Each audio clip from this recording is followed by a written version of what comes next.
ডিজি learning আছামলৈ স্বাগতম। আজি আমি আটাইতকৈ ডাঙৰ সংখ্যা আৰু আটাইতকৈ সৰু সংখ্যাৰ বিষয়ে শিকিম। ইয়াত যিবোৰ সংখ্যা লিখিছো 5, 9, 2, 6, 8 এইবোৰ হ'ল এক অংক বিশিষ্ট সংখ্যা।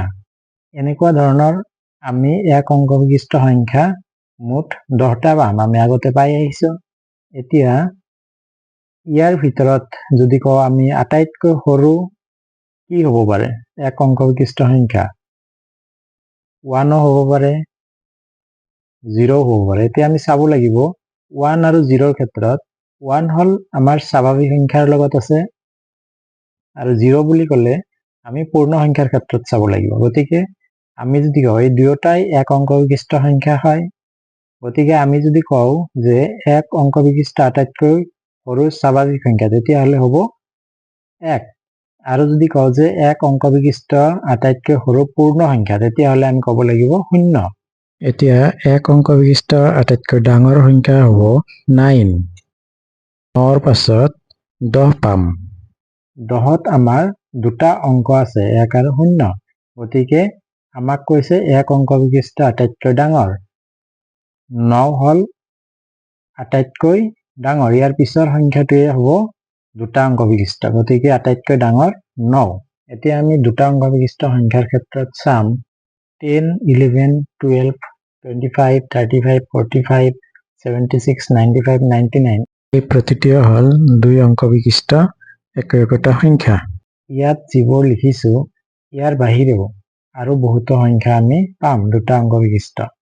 এতিয়া এইবোৰৰ ভিতৰত যদি আমাক কয় আটাইতকৈ সৰু সংখ্যা, দুটা অংক বিশিষ্ট সংখ্যা বহুতো আছে, তাৰে ভিতৰত যদি কয় আটাইতকৈ সৰু সংখ্যা কিমান হ'ব, আমি চাবলৈ গ'লে 10, কাৰণ 10ৰ আগৰ সংখ্যাটোৱে এক অংক বিশিষ্ট।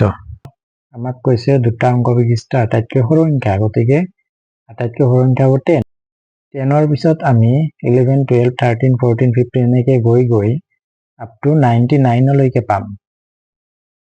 গতিকে আমাক যদি কয় দুটা অংক বিশিষ্ট আটাইতকৈ ডাঙৰ সংখ্যা হ'ব 99, কাৰণ 99ৰ পিছত আমি সংখ্যা পাম, কিন্তু সেই সংখ্যাটো হ'ব তিনিটা অংক বিশিষ্ট। আমাক কৈছে দুটা অংক বিশিষ্ট সংখ্যা, গতিকে আটাইতকৈ ডাঙৰ সংখ্যা 99। এইটো হ'ব আমাৰ তিনিটা অংকৰ ক্ষেত্ৰত, গতিকে আমাৰ দুটা অংকৰ ক্ষেত্ৰত এইটো নাহে। এতিয়া আমি তিনিটা অংকৰ ক্ষেত্ৰত চাম। ইয়াত যিবোৰ সংখ্যা লিখিছো 100, 101, 102, 145 এনেকুৱাকে আমি লিখিছো। এই সংখ্যাবোৰ প্ৰতিটোৰে অংক তিনিটা আছে, গতিকে এই সংখ্যাবোৰৰ ভিতৰত যদি আমাক কয় আটাইতকৈ সৰু সংখ্যা, আটাইতকৈ সৰু সংখ্যা হ'ব আমাৰ 100। 100ৰ পিছত আমি বহুতো সংখ্যা পাম আৰু আটাইতকৈ ডাঙৰ সংখ্যাটো পাম আমি 999, কাৰণ 999ৰ পিছৰ সংখ্যাটোৱে আমি পাম 1000। 1000ত চাবলৈ গ'লে আমি কেইটা অংক পাম, 1000ত আমি অংক 4টা পাম, গতিকে 1000টো তিনিটা অংকৰ ক্ষেত্ৰত নাহিব। আমাৰ তিনিটা অংকৰ ক্ষেত্ৰত আটাইতকৈ ডাঙৰ সংখ্যা হ'ব 999। এতিয়া আমি 4টা অংক বিশিষ্ট সংখ্যাৰ ক্ষেত্ৰত চাম। ইয়াত যিবোৰ সংখ্যা লিখিছো 1000, 1001, 1002 ঠিক তেনেকে গৈ গৈ আমি 9999লৈকে পাম। অৰ্থাৎ 1000ৰ পৰা 9999ৰ ভিতৰত বহুতো সংখ্যা পাম, গতিকে এই সকলোবোৰ সংখ্যাই হৈছে 4টা অংক বিশিষ্ট। এতিয়া 4টা অংক বিশিষ্ট আটাইতকৈ সৰু সংখ্যা হ'ব 1000 আৰু আটাইতকৈ ডাঙৰ সংখ্যা হ'ব 9999।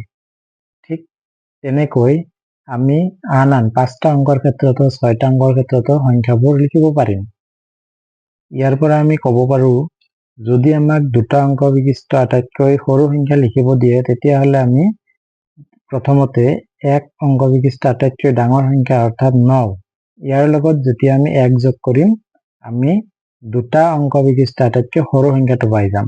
ঠিক তেনেকে যদি আমাক তিনিটা অংক বিশিষ্ট আটাইতকৈ সৰু সংখ্যা লিখিব দিয়ে, অৰ্থাৎ আমাৰ তিনিটা অংক বিশিষ্ট আটাইতকৈ সৰু সংখ্যা হ'ল 100, এইটো আমাক লিখিব দিছে, তেতিয়াহ'লে আমি কি লিখিব লাগিব, দুটা অংক বিশিষ্ট আটাইতকৈ ডাঙৰ সংখ্যাৰ লগত যেতিয়া আমি 1 যোগ কৰিম সেই সংখ্যাটো পাম। ঠিক তেনেকে আমাক যদি 5টা অংক বিশিষ্ট আটাইতকৈ সৰু সংখ্যা লিখিব দিয়ে, 5টা অংক বিশিষ্ট আটাইতকৈ সৰু সংখ্যা হ'ল 10000, গতিকে 4টা অংক বিশিষ্ট আটাইতকৈ ডাঙৰ সংখ্যা হ'ল 4টা 9 দিলে হৈ যাব। ইয়াৰ লগত 1 যদি যোগ কৰোঁ আমি 5টা অংক বিশিষ্ট আটাইতকৈ সৰু সংখ্যাটো পাম। একেদৰে আমি পিছৰ সংখ্যাৰ ক্ষেত্ৰতো পাব পাৰোঁ। একেদৰে আমাক যদি 2টা অংক বিশিষ্ট আটাইতকৈ ডাঙৰ সংখ্যা লাগে, তেতিয়াহ'লে আমি 3টা অংক বিশিষ্ট আটাইতকৈ সৰু সংখ্যাৰ পৰা 1 বিয়োগ কৰিলে সেই সংখ্যাটো পাই যাম। আমাক যদি 4টা অংক বিশিষ্ট আটাইতকৈ ডাঙৰ সংখ্যা লাগে, অৰ্থাৎ 9999 লাগে, তেতিয়াহ'লে আমি ল'ব লাগিব 5টা অংক বিশিষ্ট আটাইতকৈ সৰু সংখ্যা। তাৰ পৰা 1 বিয়োগ কৰিলে আমি 4টা অংক বিশিষ্ট আটাইতকৈ ডাঙৰ সংখ্যাটো পাম। একেদৰে আমি বাকীবোৰ সংখ্যাৰ ক্ষেত্ৰতো পাব পাৰোঁ।